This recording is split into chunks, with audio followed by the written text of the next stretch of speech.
ইট টাকা গেছে, জিন্দা লাশ হয়ে গেছে। আমরা খাইতে পারি না, আমরা চলতে পারি না, বাসা ভাড়া দিতে পারি না, আমরা ব্যাংকে টাকা রাখি কি আমরা অপরাধী হয়ে গেছি। তারেক যে যদি ভোটে বাস করে থাকে, যদি বলতে পারে যে তারেক যে ভোটে বাস, আমি লিখিত দিলাম এই জীবনটা দিয়ে দিব। ডিগলারে বাস করছে কিভাবে করলাম, মামুনুল হকের মতো লোক যে জায়গায় ফেল গেছে, এ জায়গায় আমাদের মতো সাধারণ জনগণের রিক্সা বোঝা উপায় নাই। তারেক রহমানকে অনুরোধ করব, আপনি প্রস্তুতি নেন, আপনি 5 বছর এই দেশ চালাতে পারবেন না। মনে রাখবেন, এই প্রজন্ম যে তৈরি হয়েছে, জীবন দিয়ে রক্ত দিয়ে বারবার প্রমাণ করেছে, তারা আগামী দিনে এদেশে কোনো ভারতের দালাল এবং কোনো লোক ফেসিবাদকে আর জায়গা দেওয়া হবে না। অনেক জল্পনা কল্পনার পর একীভূত হওয়া 5 ব্যাংকে আটকে থাকা আমানত ফেরত পেতে শুরু করেছে গ্রাহক। বাংলাদেশ ব্যাংকের গভর্নর এক সংবাদ সম্মেলনে জানালেন, গেল 2 দিনে 107 কোটি টাকা আমানত তুলে নিয়েছেন গ্রাহকরা। একই সময়ে জমাও হয়েছে 44 কোটি টাকা। সর্বমোট 13,314টা ট্রানজেকশন উইথড্রয়াল হয়েছে এবং মোট উইথড্রয়াল হয়েছে 107 কোটি 77 লক্ষ। যেহেতু 5টা ব্যাংক মার্জ করা হয়েছে, 5টা ব্যাংকই ইসলামী শরিয়া মোতাবেক পরিচালিত হয়।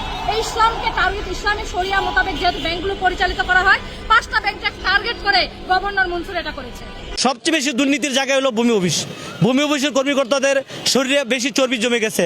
তারা দেখা যায় কি টাকার বিনিময়ে আমার সম্পত্তি আপনার নামে, আপনার সম্পত্তি আমার নামেও দিয়ে দেয়। এই ঘটনা আমরা দেখছি। এই জন্য কিন্তু অনেক মামলা মোকদ্দমা হয়। যেমন এই যে বিএস রেকর্ডে যে টাকা দিছে তার নামে রেকর্ড হয়ে গেছে, প্রকৃত জমির মালিক যিনি তার নাম কিন্তু রেকর্ড নাই। এই কারণে রেকর্ড সংশোধনের মামলাগুলি কোথেকে আসে? এই ভূমি অফিস থেকে আসে।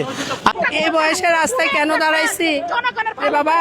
রিটায়ার্ডের টাকা রাখছিলাম ঘরের কাছে, SIBL ব্রাঞ্চ, বিশ্বাসের সাথে।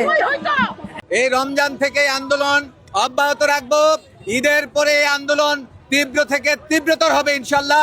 এবং এই অবৈধ এই ভোট চুরি করে যারা ক্ষমতায় এসেছে তাদেরকে পতন না করা পর্যন্ত আমরা এই রাজপথ ছাড়বো না।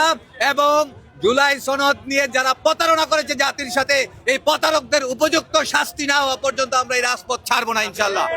আমরা চেষ্টা করব যতক্ষণ পর্যন্ত তেলের মূল্য বৃদ্ধি না করা যায়, আমরা সেটুকুই চেষ্টা করব। প্রয়োজনের অতিরিক্ত কারোরই তেল মজুত করবার প্রয়োজন নেই, কারণ পর্যাপ্ত মজুদ রয়েছে। প্রয়োজন হলে আমরা ব্যক্তিগত যানবাহন অ্যাভয়েড করে গণপরিবহন চলবো। আমি যাদের সাথে কথা বললাম অনেকে কিন্তু স্বীকার করেছেন, সাধারণত ওনারা যতটুকু তেল নেন আজকে সবাই ট্যাঙ্কি ফুল করতে চাচ্ছেন।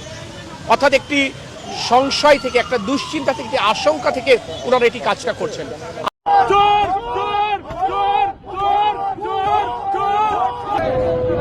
আপনি কি বলেন আপু? না না, আপনি এটা কি বললেন? আপনি কথাটা কি বললেন? না আপনি কথাটা কি বললেন যে কাজ নাই, আপনারা সকাল সকাল চলে আসছেন, এটা কি বলেন আপনি? আমি কি আপনার চাকরি করি? আমি কি আপনার চাকরি করি? না না, আমি কি আপনার চাকরি করি? আপনি তো এক্সেস নয়েজ করতেছেন কেন? হ্যাঁ, আপনি কেন এখানে বললেন যে কাজ নাই সকাল সকাল? হ্যাঁ, রোগীর ভিড় না থাকুক, আপনি আপনার ডিউটি ঠিকমতো পালন করবেন না? নতুন একটি নিউজে আপনাকে স্বাগতম। দর্শক, ইতিমধ্যে আজকের ভিডিওর সারাংশ দেখে বুঝতে পেরেছেন ওটা কতটুকু গুরুত্বপূর্ণ তথ্যবহুল আলোচনা হতে যাচ্ছে। তাই অনুরোধ থাকবে ভিডিওটি না টেনে ধারাবাহিকভাবে দেখতে থাকুন। ইতিমধ্যেই যারা আমাদের চ্যানেলটি সাবস্ক্রাইব করছেন তাদেরকে অসংখ্য ধন্যবাদ। যারা এখনো আমাদের চ্যানেলটি সাবস্ক্রাইব করেনি, চ্যানেলটি সাবস্ক্রাইব করে ভিডিওতে একটি লাইক দিয়ে চলুন দেখে আসি আজকের ভিডিওর বিস্তারিত। দীর্ঘ 17 বছর পরে মানুষ নিজেদের ভোটাধিকার প্রয়োগ করেছে, সুযোগ পেয়েছে। সেই ভোটাধিকার প্রয়োগ করার পরে তাদের সেই ভোটকে বানচাল করে দেওয়া হয়েছে। তাদের পছন্দের প্রার্থীকে, তারা যাদেরকে পছন্দ করে ভোট দিয়েছে যে তারা তাদের আশা এবং আকাঙ্ক্ষার প্রতিফলন ঘটাবে মহান জাতীয় সংসদে গিয়ে, তাদের সেই আশা এবং আকাঙ্ক্ষার বুকে লাথি মেরে এরা ফল উল্টিয়ে অন্য কাউকে সেখানে এনে বসিয়ে দিয়েছে। এবং ফল ডাকাতিটা কোন পর্যায়ে হয়েছে দেখুন, 168কে 68 বানিয়ে দিয়েছে। আপনি চিন্তা করতে পেরেছেন? তো যাই হোক, জামাত ইসলাম এদের বিরুদ্ধে সোচ্চার হয়েছে। দেখুন মিছিলে মানুষের সমাগমের অবস্থা দেখুন।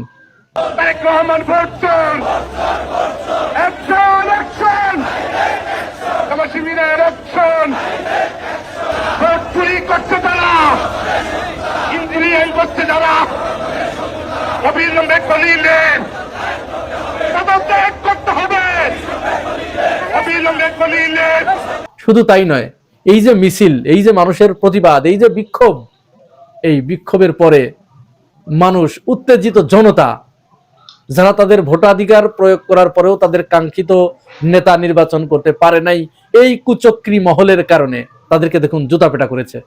তিনি তো এখনো জীবিত এবং তিনি এই সরকারের অত্যন্ত গুরুত্বপূর্ণ একজন মন্ত্রী। কি দরকার ছিল? মানুষের কতটুকু প্রয়োজন হতে পারে, একজন মানুষের কতটা সম্মান প্রয়োজন হতে পারে? তিনি তো সবেমাত্র কয়েকদিন আগে সর্বোচ্চ সম্মান বাংলাদেশের একটা মন্ত্রণালয়ের দায়িত্ব পালন করেছেন। তাকে আবার একটা অসৎ উপায় অবলম্বন করে তাকে বিএনপির ভিতরে গিয়ে তাকে এই অপকর্ম করতে হলো। তিনি কিভাবে বিএনপিকে আশ্বস্ত করেছে এবং প্লিজড করেছে দেখুন। মাত্র কয়েক মাস আগে, 2 মাস আগে বর্তমান স্বরাষ্ট্রমন্ত্রী থেকে শুরু করে আমির খসরু মাহমুদ এবং ইশরাক হোসেন প্রত্যেকেই এই খলিলুর রহমানের পদত্যাগের দাবিতে তারা বিক্ষোভ সমাবেশ করেছে। যে কোনো মূল্যে তারা এই খলিলুর রহমান এবং নাসিমুল গনি, বর্তমান যে মন্ত্রী পরিষদ সচিব, এই দুইজনের বিদায় করার জন্য তারা আলটিমেটাম দিয়েছিল। তারা দুইজনই আজকে অত্যন্ত গুরুত্বপূর্ণ পদে আসীন হয়েছে বিএনপি সরকারের। তাহলে এর দ্বারা কতটুকু উপকৃত হয়েছে বর্তমান সরকার, এবার চিন্তা করুন। এই খলিলুর রহমান আর একটি অসত্য বাণী তিনি বাংলার মানুষের সামনে উপস্থাপন করেছেন। আমেরিকার সাথে যে চুক্তিটি হয়েছিল, এই চুক্তির ব্যাপারে যখন সমালোচনা শুরু হলো, খলিলুর রহমান একেবারে সুবোধ বালকের মতো অসত্য কথাটাকে তিনি কিভাবে সত্যের মতো বর্ণনা করে গেলেন যে আমরা শুধু এই চুক্তি একা করি নাই, এই চুক্তি যখন করা হয়েছে তখন বিএনপি এবং জামাত উভয়ের সাথে আলাপ আলোচনা করে সলা পরামর্শ করেই এই চুক্তি করা হয়েছে। তার এই বক্তব্যের কয়েক ঘন্টা পার হতে না হতেই জামাত আমির ডক্টর শফিকুর রহমান তার অসত্য বচনকে জনসম্মুখে প্রকাশ করে দিয়েছে। দেখুন, জামাত আমির বলেছে যে না, তিনি এইভাবে মিথ্যাচার করতে পারেন না রাষ্ট্রীয় এরকম গুরুত্বপূর্ণ পদে থেকে। আমরা বারবার তাদেরকে বলেছি, জামাত আমিরের ভাষায়, যে আমরা বারবার বিগত সরকারকে বলেছি আপনারা যেখানে যে চুক্তি করেন অবশ্যই বিএনপি এবং আমাদেরকে ডেকে নিয়ে, রাজনৈতিক দলগুলোকে ডেকে নিয়ে তাদের সাথে সলা পরামর্শ করে আপনারা সিদ্ধান্ত নিন। কিন্তু তারা আমাদের পাত্তা দেয় নাই, আমাদের কথা তারা কর্ণপাত করে নাই। অথচ এখন যখন বিপদে পড়েছে তখন বলা হচ্ছে যে আমাদের সাথে আলাপ করেছে। আদতে তারা এই বিষয়ে আমাদের সাথে কোনোদিন আলাপই করে নাই। চিন্তা করেছেন রাষ্ট্রীয় গুরুত্বপূর্ণ পদে থেকে শপথ নিয়ে কিভাবে এরকম কোট্টাই পোড়া লোকগুলো, শিক্ষিত মানুষগুলো কিভাবে অসত্য কথাকে সত্যের মতো প্রচার করে যায়, বলে যায় নির্দ্বিধায়, অবলীলায়।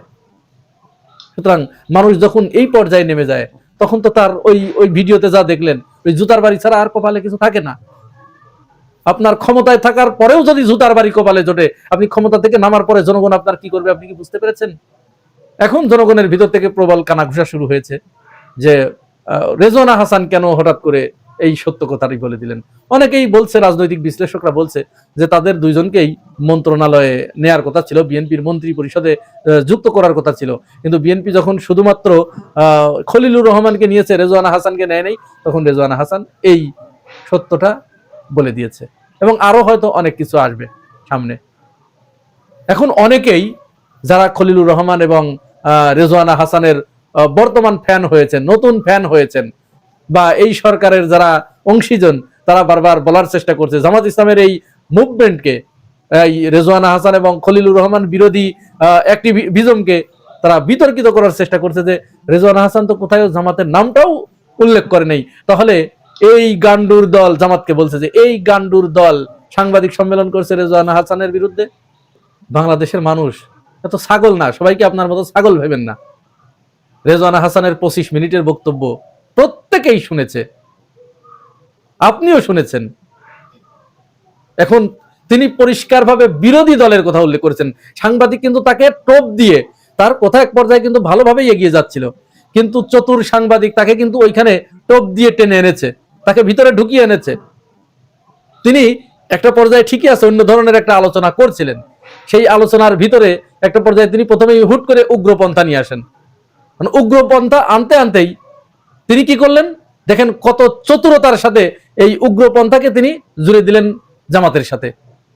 তিনি প্রশ্ন করলেন যে এই উগ্রবাদের একটা অংশ তো, একটা পার্ট তো এখন বিরোধী দল, প্রধান বিরোধী দল। আপনি চিন্তা করতে পেরেছেন? তার মানে কি জামাত ইসলামকে এখানে টেনে আনলো। এখন রেজওয়ানা হাসান বুঝে হোক আর না বুঝে হোক, তিনি কিন্তু ওই কথাটাকে ধরতে পারেন নাই, সাংবাদিকের ওই চতুরতা তিনি ধরতে পারেন নাই।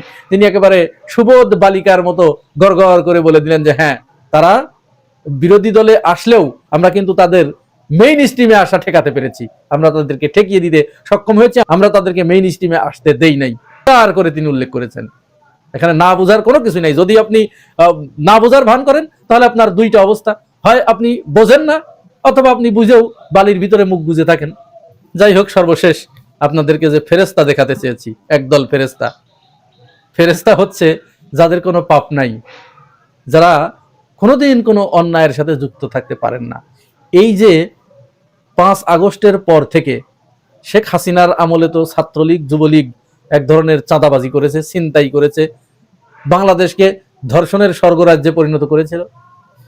শেখ হাসিনা বিদায় নেবার পরে 6 আগস্ট থেকে, 5 আগস্ট শুধু বন্ধ ছিল, 6 আগস্ট থেকে এই যে রাস্তার চাঁদাবাজি, তারপরে ফুটপাতের চাঁদাবাজি, এই টেন্ডারবাজি, দখলবাজি, বালুমহল দখল, ইটমহল দখল, জলমহল দখল, এগুলো কারা করছে? আসমান থেকে ফেরেশতা নাজিল হয়ে, না মাটির নিচ থেকে কেউ অন্য কোনো দল নাজিল হয়ে করছে? কারা করছে? এই যে মানুষের দোকানে দোকানে গিয়ে চাঁদা চাওয়া হচ্ছে, রিক্সা চালকদের কাছে চাঁদা চাওয়া হচ্ছে, টেম্পো স্ট্যান্ড থেকে চাঁদা চাওয়া হচ্ছে, চাঁদা না দিতে পারলে তাদেরকে পিটিয়ে হত্যা করা হচ্ছে। এই মাত্র 12 তারিখের পরে, অর্থাৎ নির্বাচনের পরে থেকে আজ পর্যন্ত 55 জনকে পিটিয়ে হত্যা করেছে চাঁদা না দেওয়ার অপরাধে। এগুলো কারা করছে? অথচ একজন ফেরেশতা, দেখুন তিনি কিভাবে নিজেকে ফেরেশতা হিসেবে দাবি করলেন। ঢাকা শহরে কোথাও কি যুবদলের কোনো সময় দেখছেন যে ফুটপাত দখল, অমুক তমুক চাঁদাবাজি? আমরা সবসময় বিএনপির চেয়ারম্যান বর্তমান প্রধানমন্ত্রী তারেক রহমান সাহেবের নির্দেশনা মেনে এমন ভাবে কঠোর হয়েছি যে একটা যুবদলের ছেলে তারা যে সঠিক ওয়েতে ব্যবসা করবে, ফেয়ার ব্যবসা করবে, সেই জিনিসটাও ভয় পাচ্ছে যে আমরা মনে হয় কোনো কিছু করতে গেলে আমাদেরকে বহিষ্কার করে দেবে। আমরা জিরো টলারেন্সে আছি এবং আমরা নিজেরাই আইনের প্রতি শপথ করে দিই। আমরা কেউ যদি বিপদগামী হয়ে যায়, বহিষ্কারের সাথে সাথে লিখে দিই যে আইনের আওতায় আনার জন্য পুলিশ প্রশাসনকে আহ্বান জানানো হচ্ছে। বুঝতে পেরেছেন? এদের কোনো পাপ নাই, এরা ভাজা মাছ উল্টে খেতে জানে না, এরা এত নিষ্পাপ মাসুম। এই যে বাংলাদেশে যা কিছু এখন হচ্ছে, চাঁদাবাজি, খুন, ধর্ষণ, এগুলো যা হচ্ছে, এগুলো মাটির নিচ থেকে কোনো একটা আজীব প্রাণী, আজীব জীব উঠে এসে এগুলো করছে। ওনারা এগুলোর ধারও ধারে না, ওনারা এটা বোঝেই না।